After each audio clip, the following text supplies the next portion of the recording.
Sutta Nipāta, Dhaniya the Cattleman, Part 6 of 9, on Between Master and Disciples, given in English on December 30th, 2019 in New Land Ashram, Taiwan, also known as Formosa.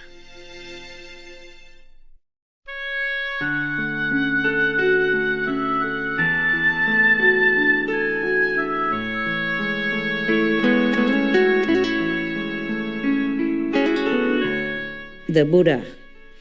I am in no one's employ. He has no boss.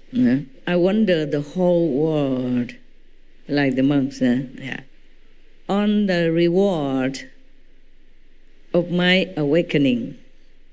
No need for earnings is to be found. So if you want rain God, go ahead and rain. You know everything. What for do I keep saying anything? You see, one relies on every material thing that he can earn and keep to make him feel safe and proud and, secure.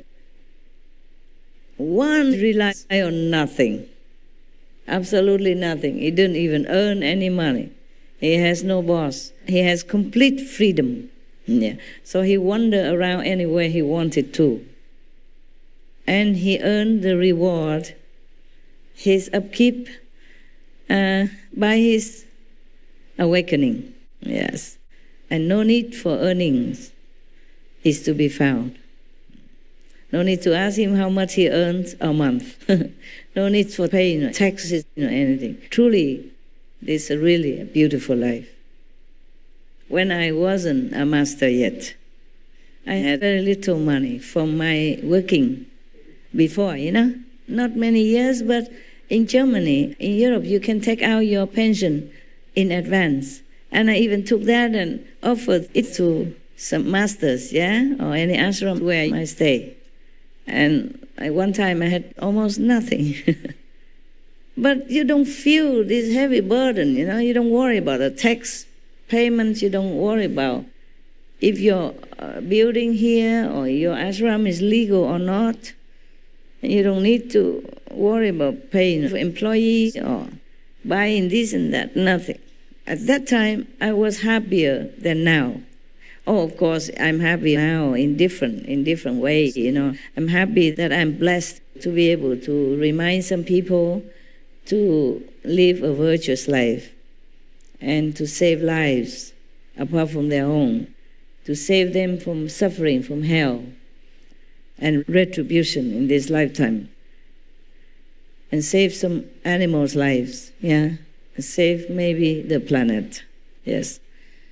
I'm happy, of course, it's a different happiness. It's a bigger happiness, it's more satisfactory. But at that time, for the worldly situation, I was my best. That's all I wanted to do, not to worry about anything. Not to have a house to pay a mortgage on, or to pay tax for my motorcycle, whether or not I pay tax on time or not. When you have something, you always worry about the things that run after you. The tax, time, the business, all kind of things. If you have a house and you have to worry about it, if it's leaked, and then you have to keep cleaning it, So truly, if I could have stayed in India, continue the life of a so-called disciple, or gone from one ashram to another, or just wander around with very little possession. I had little. I have only 2 pairs of pyjama, Punjab, and a stick, wooden stick that I found in the forest. I truly understand what the Buddha was saying, the life of no burden, no regrets, no connection with anything but connected to everyone. Feel so light, so beautiful, so free. I had less than what I have now, very, very much less. As I have told you already, I could eat some chapati. I baked myself with the wood I found in the forest, dry wood, and just some water, and then boil the water and drink. And sometimes I couldn't afford a samosa because I couldn't say no to myself, but otherwise I could not really afford it. I didn't have a lot of money, but I felt so good. Compared to now, physically speaking, I feel like a prisoner nowadays. Yeah, I can't go anywhere without being recognized. Even my own kitchen, want my attention instead of giving me what I need. They want what they need and make trouble. Just to go near the master and want to chat or want master to look at you, maybe touch your head, etc., etc. So much for selflessness. Selfless, lecture all these years. Humans are humans, they don't change. Yeah. So now we continue with the two opponents. You can see the opposite, huh? You can see the opposite kind of life. Which life do you prefer? Tell me honestly. The life of a Buddha, wandering monk, or the life of the cowherd? Life of the Buddha? Yes. Really? Wow. Tough. Really? Yes. How many of you want to be like a monk, the Buddha's life? Raise hand. Okay, stay here. I will feed you and clothe you as monks. Stay. I have enough money to feed you all your life and give you 2 pairs, 3 pairs of clothes. If you stay. If you have no problem at home. If you really think you're worth it, you can stay, I don't mind. The life of monks also has tests, a lot of tests and temptations, make you fall. Not because you are bad being or humans, but your karma is calling everywhere, every step of your monkhood. Very difficult to go steady, no. The more you want to be free, the more shackles you will find. And everybody else look at your monk robe, expect things from you. Blessing, praying for them, and whatever. Or looking after their cows, remember the oxen? Yeah. Or building hospital for them, etc. Like the Reverend Nun Cheng Yen in Taiwan. Chi Kong Te Hui, yeah. Compassionate association, something like that. Yeah. They will expect a lot from you and give you nothing. Maybe a very little offering, an apple, an orange, and expect you to pray for their whole family and 5, 6 generations as well.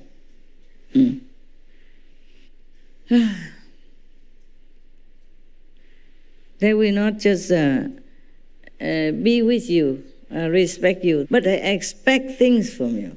That's what makes many monks and nuns' lives difficult, because they cannot fulfill the expectations of other people who do nothing, just one thing from you.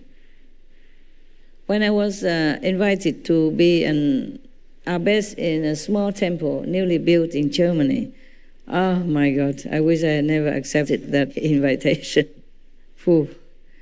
They kept calling me all the time to the temple, and especially one woman. She was telling me hours on end about how her husband was unfaithful to her, blah, blah, in detail and everything. And I said, oh, okay, that's enough. I heard about that already. Could you please let me go? I have to go do so. You are not a monk.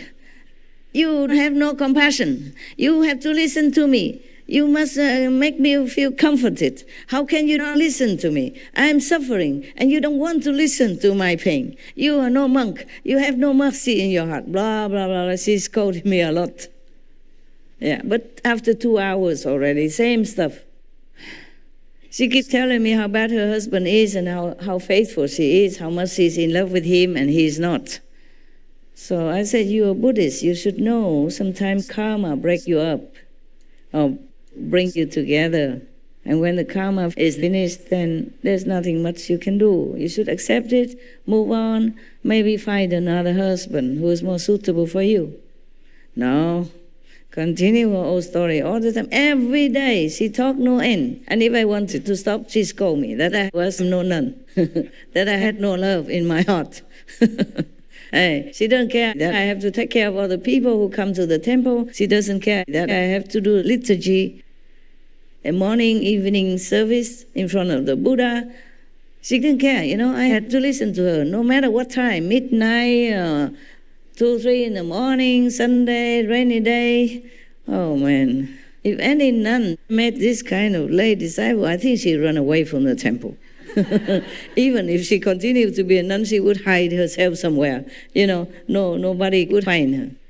Only monkeys or rabbits, they have no problem with you. Yeah. Truly, when I live in Himalaya, some part of Himalaya, many monkeys were around. And if I had some peanuts, I gave it to them. But they never quarreled with me. They never criticized me that I had no love, that I gave them only peanuts and nothing else. No, very grateful and friendly. But if you are with another human, just one even, you will have trouble. She will make trouble for you. She will give you trouble. She will give you many pieces of her mind. So no matter if these pieces are good or not, she will make trouble. Yeah, I was in that temple in New York. I told you, huh? And there was one of the other nuns who came, and I told you about already. She disrupted herself, just very normal, didn't want to be nun anymore, and came to my temple, stayed there. And she always wanted to talk about anything. She was very talkative compared to me, and I say, no, please go and bow to the Buddha or meditate. You know how to meditate. Yes. I have to go now meditate. Even if I went on retreat, she's like a lot of love letters under my door, complaining about anything. The whole story, always, every day. So as long as the master abbot was not in the temple, I shut myself in my room, did retreat. She still could talk through the letter, She wrote letters and slid them under the door for me every day. I can't remember what she was talking about. Yeah, this is a problem. Just one more extra ex-nun. And your life is different already. I don't know why she had to talk a lot like that. Contrary to me, before I took over this job, I didn't talk a lot. I wrote things, I read books, but I didn't talk. I didn't want to talk to anyone. And talking to them a little bit only make me feel very tired, contrary to now. Okay, we continue, huh? Do you have a bus to catch? If you have to go, you go. Don't make trouble. Your visa, your family, your debt, okay? Your work, that's what makes you go. Nothing else, okay? Not me.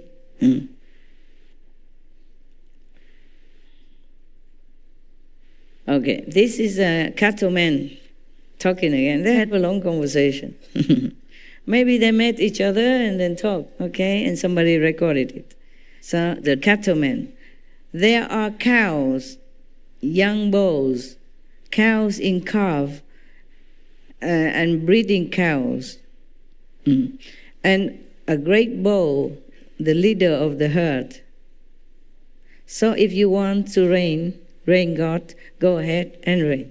I mean, he has so many possessions. Animals were people's security in the old times. Yeah, if they had a lot of animals, it means they were well off and they were secure because the animals breed more siblings, younglings, and then they would get more and more rich and they could sell them, milk them, or do whatever, show enough.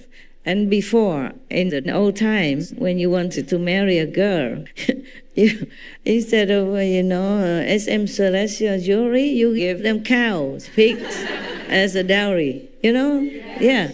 Yes or no? Yes. In Vietnam, it was like that. Also some jewelry, if you could afford it. If not, how many cows they would demand. And a mattress to sleep on. And some new clothes maybe, but cows, pigs, goats, that was the foremost demand for my daughter. Imagine that.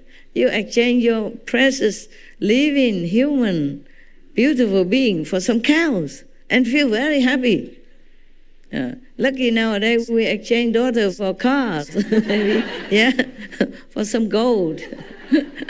Similar. It's like business. Huh? So don't do business in your life, in the life of your children, okay? Yeah, of course, nowadays your money talks, you have to have it in order to feel safe, huh? So if you want a daughter of somebody, the father immediately asks, how much do you earn? How much can you give? How much do you have every month so that you can take care of yourself and my daughter? And maybe one boy say, about $5,000 per month. So the father is happy. Okay, for that I give you another 5,000 together, so you'll be okay then. So how do you expect to get that 5,000? Are you working in some good job? No, that is from your daughter's pocket. From her monthly allowance. Yeah. 5,000. Because the daughter of the rich family, she has her monthly allowance, and that's just okay for him already. The father of the bride thought that he was working to earn that.